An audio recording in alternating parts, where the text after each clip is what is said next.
अहिल्यानगर शहरात सुरू असलेल्या विविध विकास कामांची डॉक्टर सुजय विखे पाटील यांनी पाहणी केली.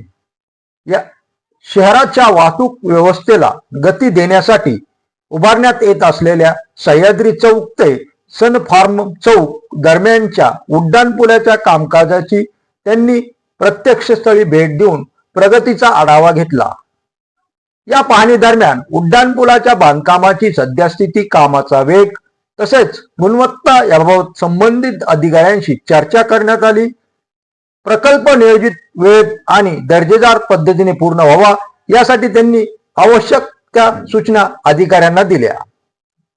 डॉक्टर सुजय विखे पाटील यांनी नेहमीच शहर विकासासाठी प्रयत्न केले असून यापूर्वीही झालेल्या उड्डाणपुलाचा पाठपुरावा करून तो उभारण्यासाठी त्यांनी पूर्ण ताकदीने प्रयत्न केले, तो यशस्वी झाला.